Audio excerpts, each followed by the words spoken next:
Now, let's start with chapter 6, life processes. How do we tell the difference between what is alive and what is not? If we see a dog running, or a cow chewing cud, or a man shouting loudly on the street, we know that these are living beings. हमें पता है कि हम visual movement से देख लेते हैं जो भी इसमें एग्जांपल दिए हैं, लाइक डॉग भाग रहा है, एक काउ च्यूइंग कर्ड खा रही है, च्यूइंग कर रही है, और या मैन शाउटिंग कर रहा है लाउडली ऑन द स्ट्रीट। हमें विजिबल मूवमेंट दिखते हैं। जब विजुअल मूवमेंट दिखते हैं तो हम समझ जाते हैं कि ये लिविंग क्रिएचर्स हैं, लिविंग बींग्स हैं। ठीक है, वट इफ द डॉग और द काउ और a man were asleep, we would still think that they were alive, but how did we know that? We see them breathing and we know that they are alive। ठीक है, अगर वो सब सो भी रहे हो तो भी हमें ब्रीथिंग से पता चल जाता है कि हाँ वो अलाइव है। What about plants? How do we know that they are alive? We see them green. Some of us will say, कुछ कहते हैं कि वो ग्रीन कलर होता है तो वो अलाइव है। But what about plants that have leaves of colours other than green? जिनके ग्रीन कलर नहीं है लीव्स के, उन प्लांट्स की क्या बात करें? तो they grow over time, so we know that they are alive. Some will say, कुछ कहेंगे वो टाइम के साथ बढ़ते हैं, इसलिए उनको हम अलाइव की कैटेगरी में रख लेते हैं। In other words, we tend to think of some sort of movement, either growth related or not, as common evidence for being alive. But a plant that is not visibly growing is still alive, and some animals can breathe without visible movement. So, using visible movement as a defining characteristics of the life is not enough. ठीक है, हम बाहर की movements देख के, visual movements देख के हम कह देते हैं हाँ अलाइव है, लेकिन कुछ एनिमल्स होते हैं जो ब्रीथ नहीं करते, दिखते नहीं है, विजुअल मूवमेंट्स के बिना ब्रीथ कर लेते हैं, ब्रीथ करते हैं बट विदाउट विजिबल मूवमेंट्स। ठीक है, बट लेकिन वो अलाइव तो हैं, क्योंकि हमें विजुअल मूवमेंट नहीं दिख रही तो हम उसे डिफाइन नहीं कर सकते कि वो अलाइव नहीं है। So it is not a defining characteristic of life. ठीक है, इसको हम सिर्फ ब्रीथ विजुअल मूवमेंट्स को हम नहीं मान सकते कि वो डिफाइनिंग कैरेक्टरिस्टिक्स हैं। Okay, so movements over very small scales will be invisible to the naked eyes। movement of molecules, for example, like movement of molecules होता है तो वो हमें naked eye से नहीं दिखता। समझे ना, वो मूवमेंट हो रहा है बट नहीं दिख रहा है। For example, it is this invisible molecular movement necessary for life? ठीक है, if we ask the question to the professional biologist, they will say yes। In fact, viruses do not show any molecular movement in them until they infect some cells, and that is partly why there is a controversy about whether they are truly alive or not. ठीक है, तो visible, वो कहते हैं molecular movements important होते नहीं होते। अगर हम किसी अच्छे प्रोफेशनल बायोलॉजिस्ट से पूछेंगे तो वो कहेंगे obviously it is very necessary, क्योंकि मॉलिक्यूलर मूवमेंट्स होना बहुत ज़्यादा नेसेसरी है। वायरसेस को लेके चलते हैं तो वायरसेस में कोई मॉलिक्यूलर मूवमेंट्स भी नहीं होते हैं, लेकिन जब तक वो कांटेक्ट नहीं आते किसी सेल के, जब वो किसी सेल को इन्फेक्ट करते हैं या कांटेक्ट में आते हैं, then after they show molecular movements. Okay, why are molecular movement needed for life? We have seen in earlier classes that living organisms are well organized structures। हमने पहले ही पढ़ा है कि लिविंग ऑर्गेनाइजेशन क्या है, वेल ऑर्गेनाइज्ड स्ट्रक्चर्स हैं। पूरा पूरा डिफरेंशिएटेड वर्क करने के लिए डिफरेंट स्ट्रक्चर्स मौजूद है हमारे बॉडी में। They can have tissues, tissues have cells, cells have smaller components in them and so on. तो टिश्यूज होते हैं, टिश्यू में सेल होते हैं, सेल्स में और स्मॉलर कंपोनेंट्स होते हैं। ठीक है, because of effect of environment, this organise order nature of living structures is very likely to keep breaking down over time. Obviously environment के मतलब हमारे जो इफेक्ट करते हैं चीज़ें इन्वायरमेंट, उसकी वजह से जो ये नेचुरल है कि ब्रेकिंग डाउन होना ओवर टाइम। समझे ना, ब्रेकिंग डाउन मतलब किसी चीज का ब्रेकिंग डाउन होना ओवर टाइम होगा ही होगा। If order breaks down, the organism will no longer be alive. लेकिन अगर ये ऑर्डर ब्रेक डाउन होता है तो ऑर्गेनिज्म है वो अलाइव ही नहीं रहेगा। समझे ना, चीजें खराब ही होती जाएंगी। जैसे कार है, उसको हम अगर सर्विसेज टाइम टाइम पे नहीं कराएंगे तो वो खराब होते होते इतनी खराब हो जाएगी वो बिल्कुल किसी काम की नहीं रहेगी। Like like wise in us human beings, so living creatures must keep repairing and maintaining their structure. इसलिए क्या होता है कि वो रिपेयर करते रहते हैं और मेंटेन करते रहते हैं स्ट्रक्चर्स को। Since all these structures are made up of molecules, they must move molecules around all the time. ठीक है, और सारे के सारे स्ट्रक्चर्स जो होते हैं वो मॉलिक्यूल्स बने, इसलिए मॉलिक्यूल्स मूव करते हैं अराउंड ऑल द टाइम। समझ गए ना, इसीलिए मॉलिक्यूलर मूवमेंट्स इसलिए important, repairing work, maintaining work होना बहुत जरूरी है।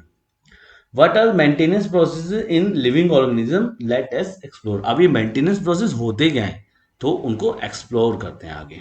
Now 6.1, what are life processes? The maintenance functions of living organisms must go on even when they are not doing any particular. कोई भी काम पर्टिकुलर नहीं भी कर रहे हैं आप, तो भी मेंटेनेंस फंक्शंस तो होना ज़रूरी है। Even when we are just sitting in class, even if we are just asleep, this maintenance job has to go on. अगर हम क्लास में बैठे हैं या कहीं पे बैठे हैं या हम सो भी रहे हैं, तो भी ये मेंटेनेंस जॉब होना ही होना चाहिए। ठीक है ना, तो the processes which together perform the maintenance job our life processes. जो ये सारे प्रोसेसेस एक साथ मेंटेनेंस जॉब को परफॉर्म करते हैं, उसे कहते हैं हम life processes. Since this maintenance processes are needed to prevent damage and breakdown, energy is needed for them. This energy comes from the outside of the body of the individual organism. So there must be a process to transfer a source of energy from outside the body of the organism, which we call food, to the inside a process we commonly call nutrition. ठीक है, समझ में आया। Maintenance process करने के लिए जो damage ना हो या ब्रेकडाउन ना हो, इसके लिए कुछ ना कुछ एनर्जी तो चाहिए ही होगी। अब एनर्जी की बात है तो एनर्जी कहाँ से आएगी? अंदर से तो आएगी नहीं, बाहर से आएगी। तो बाहर से एनर्जी आती है, हम सबको पता है एनर्जी कहाँ से मिलती है हमें, फूड से। ठीक है, लेकिन ये फूड की एनर्जी ट्रांसफ़र करनी पड़ती है बॉडी को, तो वो ट्रांसफ़र करने के प्रोसेस जो होता है ना, पूरा प्रोसेस होता है ट्रांसफ़र करना है। डायरेक्टली हम फूड को खाएं और एकदम से एनर्जी थोड़ी मिल जाती है, वो हमें फूड को ब्रेक डाउन होता है, जो प्रोसेस होता है उसको पूरा करना पड़ता है, दैट इज़ कॉल्ड न्यूट्रिशन। ठीक है, if the body size of the organism is to grow, additional raw material will also be needed from outside. Since life on earth depends on carbon based molecules, life on earth जो होती है वो carbon based molecules पे सब। Most of these food sources are also carbon based. Depending on the complexity of these carbon sources, different organisms can use different kinds of nutritional processes. Obviously अर्थ के ऊपर जो mostly food है वो carbon based है। ठीक है, और carbon based जितना कॉम्प्लेक्स होता है ना, उतने उसके लिए डिफरेंट प्रोसेस चाहिए, न्यूट्रिशन प्रोसेस चाहिए, जिससे उसको वो हम डाइजेस्ट कर सकें। The outside source of energy could be quite varied since the environment is not under the control of individual organism. These sources of energy therefore needed to break down or build up in the body and must be finally converted to a uniform source of energy that is can be used for various molecular movements needed for maintaining living structures. ठीक है, समझ में आया। Outside energy होती है वो quite varied होती है। ठीक है, इसलिए जो, क्योंकि इन्वायरमेंट हमारे कंट्रोल में तो है नहीं कि हम जैसा मर्जी चाहें वैसा बन जाए, तो इसलिए जो सोर्स ऑफ एनर्जी है उसको ब्रेक डाउन करना पड़ता है। ब्रेक डाउन करने के बाद एनर्जी जो उसमें निकलती है उसको कन्वर्ट करना पड़ता है। ठीक है, यूनिफॉर्म सोर्स में, जो फिर हम मेंटेनेंस प्रोसेस के लिए यूज़ कर पाते हैं। As well as to the kind of molecules the body needs to grow. ठीक है, ऑब्वियसली जो भी काइंड ऑफ मॉलिक्यूल्स होते हैं उसमें देखा जाता है। For this R series of chemical reactions in the body are necessary. Oxidizing, reducing reactions are some of the most common chemical means to break down molecule. Oxidizing, reducing reactions जो most common होती है, जो break down molecules को use होती है। ठीक है, फिर further हम इस बारे में आगे पढ़ते हैं। For this many organisms use oxygen sourced from outside the body.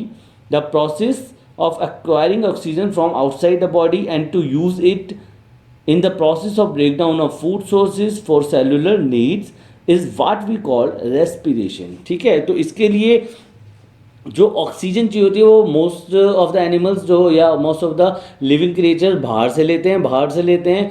तो फिर उसके लिए एक प्रोसेस चाहिए होता है जिसके कहते हैं हम रेस्पिरेशन। ठीक है ना, एक और प्रोसेस ऐड अप हो गया, respiration. In the case of single-celled organism, there are no specific organs for taking in food. Exchange of gases or removal of waste may be needed.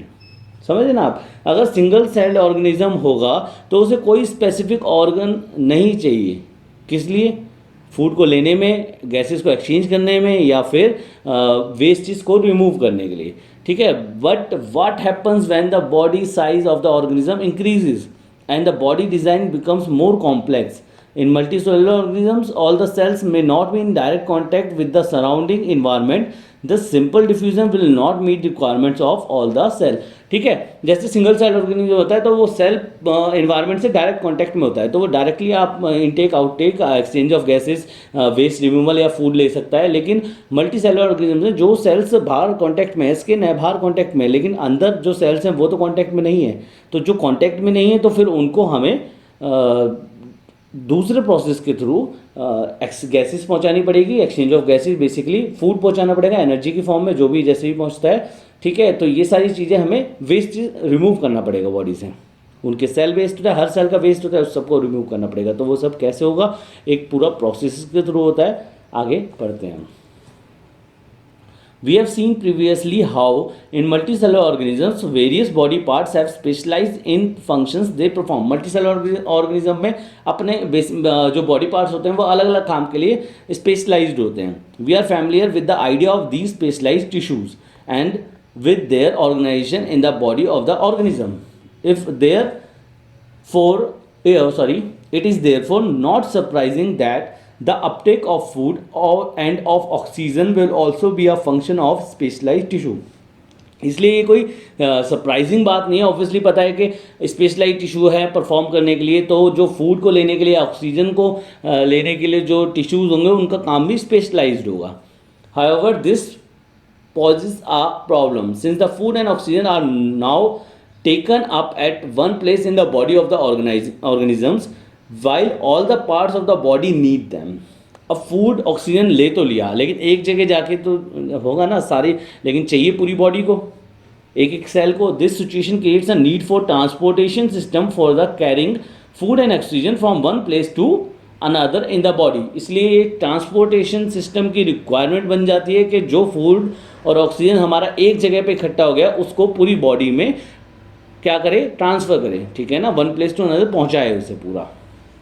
When chemical reaction use carbon sources and the oxygen for energy generation, they create byproducts that are not only useless for the cell of the body but could be harmful. ठीक है, जब भी क्या होता है, जो chemical reactions carbon based sources से energy को लेती है तो वो बाय प्रोडक्ट्स क्रिएट करती है, जो कि जो बाय प्रोडक्ट्स होते हैं वो हमारे लिए सिर्फ यूजलेस नहीं है, हमारे लिए इवन हार्मफुल भी हो सकते हैं बॉडी के लिए, ठीक है। तो these waste by products are therefore needed to be remove from the body and discarded outside the by a process called excretion. ठीक है, समझ में आया। तो इनको निकालना भी बहुत ज़रूरी है, बॉडी से आउट करना ज़रूरी है, जिसके लिए एक प्रोसेस आ जाता है दैट इज कॉल्ड एक्सक्रीशन। ठीक है, एक और प्रोसेस में एडअप हो गया लाइफ प्रोसेस में। Again if the basic rules for the body design in multicellular organism are followed, a specialized tissue for excretion will be developed. अगर बेसिक रूल फॉलो किया जाए तो ऑब्वियसली एक्सक्रीशन के लिए भी एक स्पेशलाइज्ड टिश्यू होगा, सिंपल, क्योंकि हर चीज़ के लिए होता है मल्टीसेलुलर ऑर्गेनिज्म में। So which means that the transportation system will need to transport waste away from the cells to the excretory tissue. Let us consider these various processes so essential to maintain life one by one. अब हम एक one by one in सारे processes को एक एक करके पढ़ते हैं आगे कि कैसे कैसे वर्क करते हैं. Okay, now let's come to the topic nutrition. When we walk or ride a bicycle, we are using up energy. Even when we are not doing any apparent activity, energy is needed to maintain a state of order in our body. Simple सी बात है, हम कुछ भी काम कर रहे हैं तो हमें एनर्जी चाहिए, लेकिन अगर हम कुछ काम कर भी नहीं रहे हैं, हम सो भी रहे हैं, तो भी हमें एनर्जी चाहिए ही चाहिए मेंटेनेंस वर्क को परफॉर्म करने के लिए. ऐसा नहीं होता कि हम सो जाते हैं तो हमारी बॉडी काम करना बंद कर देती है. ठीक है, बॉडी का वर्क जो होता है, मॉलिक्यूलर मूवमेंट्स होते हैं, जो भी काम होता है वो चलता रहता है. We also need material from outside sources in order to grow, develop, synthesise protein and other substances needed in the body. This sources of energy and materials is the food we get. ठीक है, तो ये सारे energy जो protein चाहिए, हमें carbohydrate चाहिए, fat चाहिए, सब कुछ चाहिए बॉडी के लिए, तो वो सारी एनर्जी हमें बाहर से मिलती है, जो हमें फूड से मिलती है. ठीक है, like How do living things get their food? The general requirement for energy and materials is common in all organisms, but it is fulfilled in different ways. Some organisms use simple food material obtained from inorganic sources in the form of carbon dioxide and water. These organisms, the autotrophs, include green plants and some bacteria. समझ रहे हो ना, general requirement of energy जो होती है या materials की energy होती है वो फुलफिल्ड होती है ऑर्गेनिज्म में कॉमन वे, लेकिन कुछ कुछ जैसे होता है but it is fulfilled in different ways, कुछ कुछ डिफरेंट वेज की हो जाती हैं. Some organisms use simple food materials obtain from inorganic sources. ठीक है, तो जो कार्बन डाइऑक्साइड और वाटर से लेके, जैसे फोटोसिंथेसिस प्रोसेस हमने पढ़ा है प्लांट्स में, CO2 और वाटर को लेके वो फूड बनाती है. ठीक है ना, फूड को प्रिपेयर करते हैं. वो जो ऑटोट्रॉप्स हम कहते हैं उन्हें, ठीक है, जो खुद का फूड खुद ही बनाते हैं. ठीक है ना, that these are plants. Some organisms utilize complex substances. These complex substances have to be broken down into simpler one before they can use for upkeep and growth of the body. To achieve this, organisms use biocatalysts called enzymes. Thus, the heterotroph survival depends directly or indirectly on autotrophs. Heterotrophic organisms include animals and fungi. ध्यान से आप समझिए इस चीज़ को. ठीक है, हमने पढ़ा ऑटोट्रॉप्स के बारे में. ऑटोट्रॉप्स वो होते हैं जो खुद प्रिपेयर करते हैं अपना फूड. ठीक है, सिंपल सब्सटेंसेस को लेके, सिंपल लाइक CO2 और वाटर को लेके फूड प्रिपेयर करते हैं. और दूसरे होते हैं हेटरोट्रॉप्स.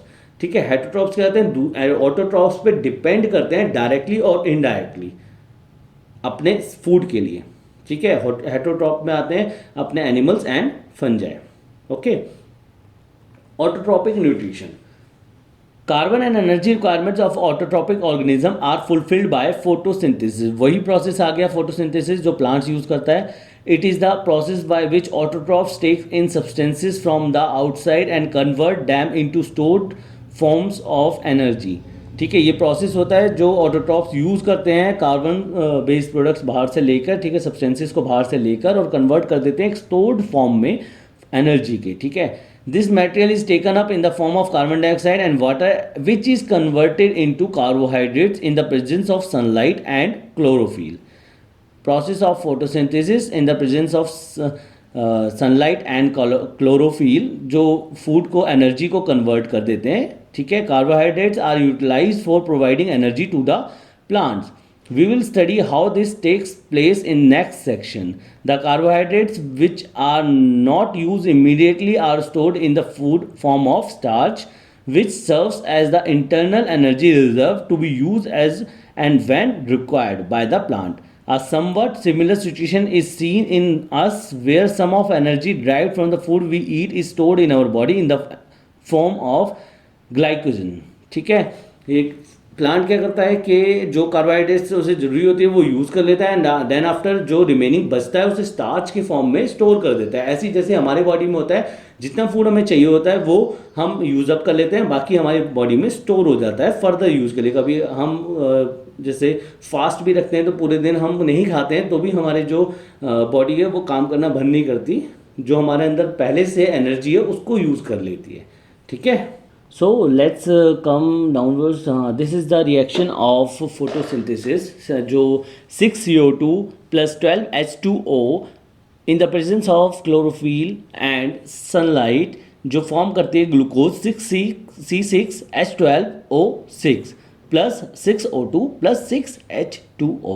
ठीक है, तो ये रिएक्शन है फोटोसिंथेसिस की, जो प्रोसेस होता है जिससे फूड प्रिपेयर होता है. Let us now see what actually happen during the process of photosynthesis. The following events occur during this process. ये कुछ इवेंट्स होते हैं जब फोटोसिंथेसिस होता है. Absorption of light energy by chlorophyll, conversion of light energy to chemical energy and splitting of water molecules into hydrogen and oxygen, reduction of carbon dioxide to carbohydrates. ठीक है, ये तीन प्रोसेस. एब्जॉर्प्शन ऑफ लाइट को absorb किया जाता है chlorophyll से और देन आफ्टर कन्वर्ट किया जाता है उसे chemical energy and splitting of water molecules, hydrogen और ऑक्सीजन में स्प्लिट कर देते हैं वाटर मॉलिक्यूल्स को, और उसके बाद कार्बन डाइऑक्साइड को रिड्यूस करके उसमें से कार्बोहाइड्रेट्स में कन्वर्ट किया जाता है. ठीक है, these steps need not take place at one after the other immediately. For example, desert plant take up carbon dioxide at night and prepare an intermediate which is acted upon by the energy absorbed by the chlorophyll during the day. ठीक है, energy जो दिन में chlorophyll ने absorb की है उससे वो रात में उसको प्रिपेयर करते हैं. Let us see how each of the components of the above reaction are necessary for the photosynthesis. If we carefully observe a cross section of a leaf under the microscope shown in the figure 6.1, ठीक है, ये leaf का cross section है, you will notice that some cells contain green dots. These green dots are cell organelles called chloroplast which contain chlorophyll. ठीक है, green dots जो है cell organelle chloroplast है जिसके अंदर क्लोरोफिल होता है. Let us do an activity which demonstrate that chlorophyll is essential for photosynthesis. Obviously chlorophyll essential है photosynthesis के लिए, लेकिन एक एक्टिविटी करते हैं जिससे पता चलेगा.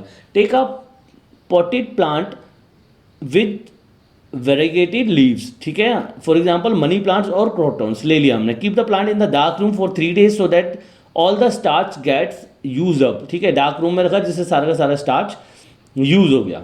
Now keep the plant in sunlight for 6 months, 6 hours, 6 hours के लिए रखते हैं. Pluck a leaf from the plant, mark the green areas in it and trace them on a sheet of paper. Dip the leaf in boiling water for a few minutes.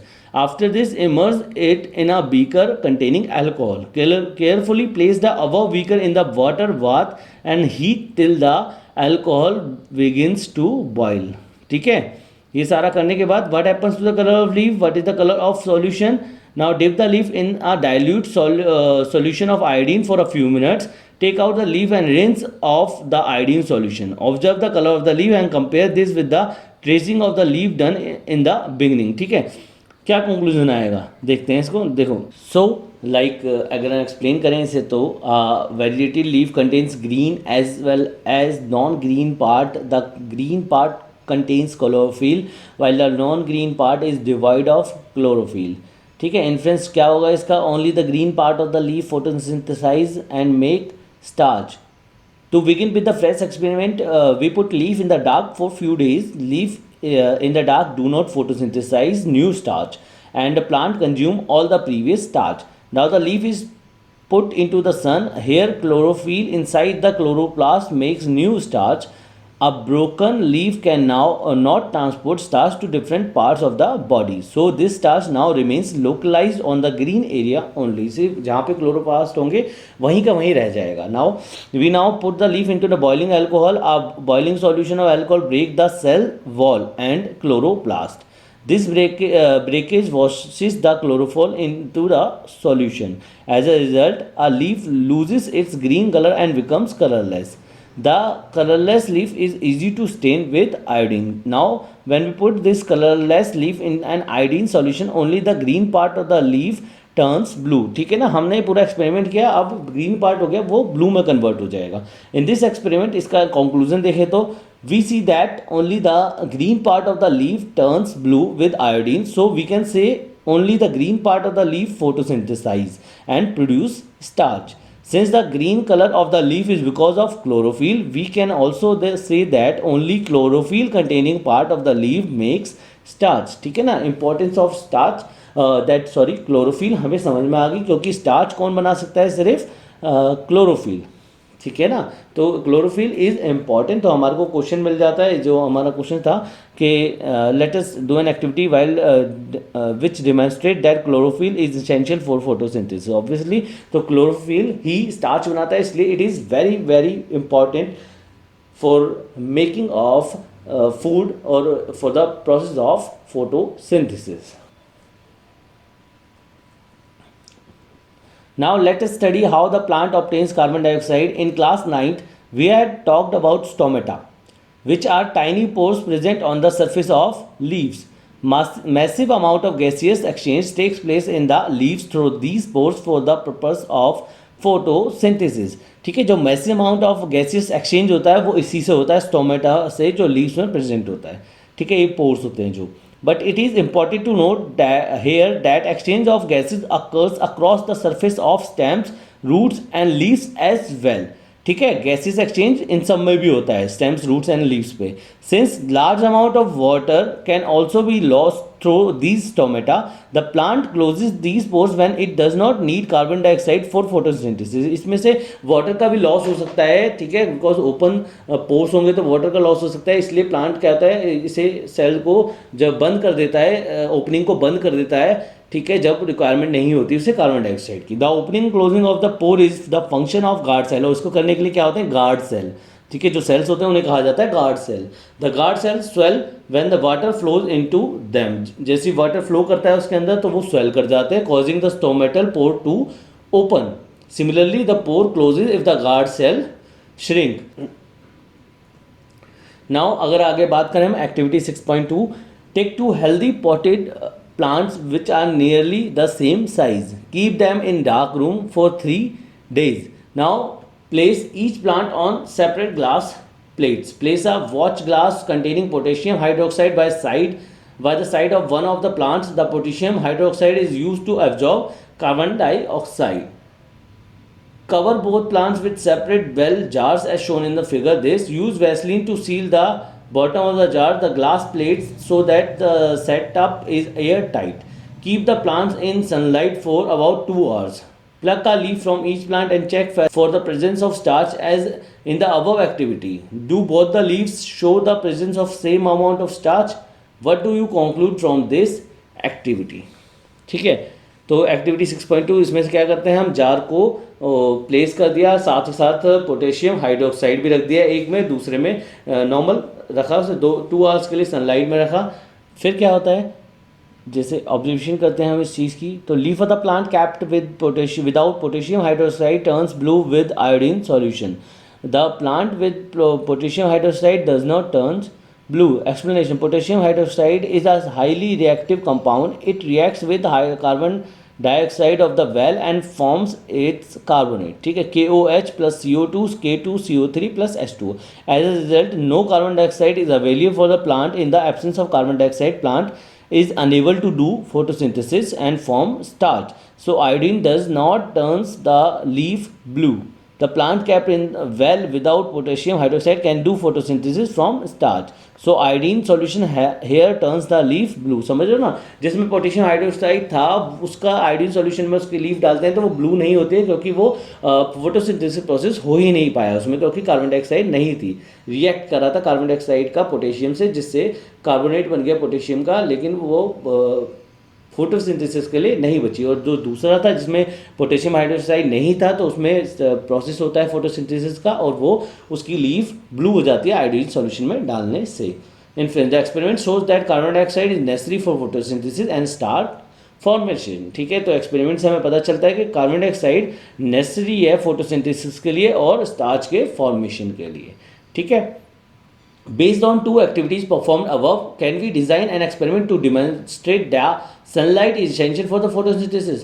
So far we have talked about, हम अगर बात करें तो sunlight भी बहुत important है photosynthesis के लिए. अगर सनलाइट नहीं होती है तो वो वही बात है, जैसे हम अगर फूड नहीं लेते हैं तो हमारी बॉडी फूड जो हमारा एनर्जी या स्टोर्ड है हमारे अंदर एनर्जी उसको यूज़ कर लेती है. ठीक है, लाइक वाइज अगर सनलाइट की प्रेजेंस नहीं होती है तो फिर वो जो प्लांट होता है वो अपनी एनर्जी यूज़ अप करता है. जब फिर सनलाइट की प्रेजेंस होती है तो फिर वो फोटोसिंथेसिस प्रोसेस को कैरी आउट करता है. So far we have talked about how autotrophs meet their energy requirements, but they also need other raw materials for building their body. What water used in photosynthesis is taken up from the soil by the roots in terrestrial plants. Other materials like nitrogen and phosphorus, iron and magnesium are taken up from the soil. ठीक है, nitrogen phosphorus ये भी soil से लिया जाता है. Nitrogen an essential element use in the synthesis of proteins and other compounds. This is taken up in the form of inorganic nitrates or nitrites, or is taken up as the organic compounds which have been prepared by bacteria from atmospheric nitrogen. ठीक है, तो basically तो soil से ली जाते हैं सारे compounds. ठीक है, नाइट्रोजन तो बहुत इंपॉर्टेंट कंपाउंड है, तो वो नाइट्राइट्स या नाइट्राइट्स की फॉर्म में टेकन अप किया जाता है, और फिर या बैक्टीरिया भी होते हैं कुछ जो बनाते हैं एटमॉस्फेरिक नाइट्रोजन को कन्वर्ट कर देते हैं. ठीक है, ऑर्गेनिक कंपाउंड्स को फिर वो सॉइल से टेकन अप किया जाता है.